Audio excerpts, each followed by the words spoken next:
മഴക്കാലമായി കഴിഞ്ഞാൽ പിന്നെ വെയിൽ ചിരിച്ച് കാണിച്ചത് നോക്കി നമ്മളങ്ങനെ ഇരിക്കേണ്ടി വരും അല്ലേ. അപ്പോൾ എന്താണെന്ന് വെച്ചാൽ വെയിലൊന്ന് ചിരിച്ച് കാണിച്ചപ്പോൾ ഞാൻ ഉള്ള തുണിയെല്ലാമായിട്ട് പുറത്ത് ചാടി ഇറങ്ങിയതാട്ടോ.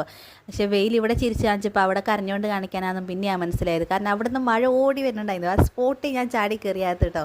അപ്പോൾ തുണിയെല്ലാം നിലത്ത് വാരി കൂട്ടിയിട്ട് ഞാൻ ഓടിപ്പോയി പെറുക്കണ്ടേ. പാത്തുവിനെ കസരയിലാക്കി അവളെയും വെയിലത്തോട്ട് ഞാൻ ഇറക്കി. കുറച്ച് നേരം ഒന്ന് ഇറങ്ങട്ടെ എന്ന് ഓർത്ത്.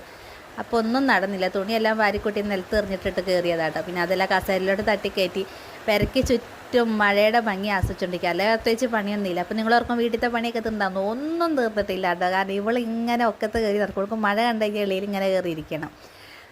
ഇഞ്ചിൻ്റെ പ്രശ്നം കാണിട്ട് നമുക്ക് വീഡിയോ ഒന്നും സ്ഥിരമായിട്ട് ഇടാൻ പറ്റാത്തത് അതുകൊണ്ടാണ്. അപ്പോൾ പുതിയ കൂട്ടുകാർ ആരെങ്കിലും ചാനൽ സബ്സ്ക്രൈബ് ചെയ്ത് കാണുന്നുണ്ട്, ഒന്ന് സബ്സ്ക്രൈബ് ചെയ്യണേ. പിന്നെ പിള്ളേർ വീട്ടിൽ ഉണ്ടെങ്കിൽ സത്യം പറഞ്ഞാൽ വേഗം പണിയെല്ലാം തീരട്ടോ. കാരണം കുഞ്ഞിൻ്റെ കാര്യം അവർ നോക്കിക്കോളൂ. പിന്നെ നമുക്ക് ബാക്കിയുള്ള കാര്യങ്ങളൊക്കെ നോക്കിയാൽ ഇനിയിപ്പോൾ ഇവിടെ ഉറങ്ങാതെ ഒരു പണി നടക്കത്തില്ല കേട്ടോ. കുറച്ച് നേരം അവിടെ ഇവിടെയൊക്കെ നിൽക്കുക. ആ കഥയിനൊന്നും മാറുമ്പോൾ അപ്പാലും ഉണ്ടാക്കാം കേട്ടോ.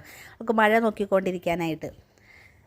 അപ്പോൾ പിന്നെയും പറയുകയാണ്, പുതിയ കൂട്ടുകാർ നമ്മളെ ചാനൽ സബ്സ്ക്രൈബ് ചെയ്ത് കാണണം കേട്ടോ. ഒത്തിരി പേര് കാണുന്നുണ്ട്, പക്ഷേ സബ്സ്ക്രൈബ് ചെയ്യാതാണ് എല്ലാവരും കാണുന്നത്. അപ്പോൾ പ്ലീസ് മാക്സിമം ഒന്ന് സപ്പോർട്ട് ചെയ്യാം കേട്ടോ. നല്ലൊരു വീഡിയോ നമ്മൾ പിന്നെ കാണാം. എല്ലാവരും സുഖമായിട്ടിരിക്കുക, സേഫായിട്ടിരിക്കുക.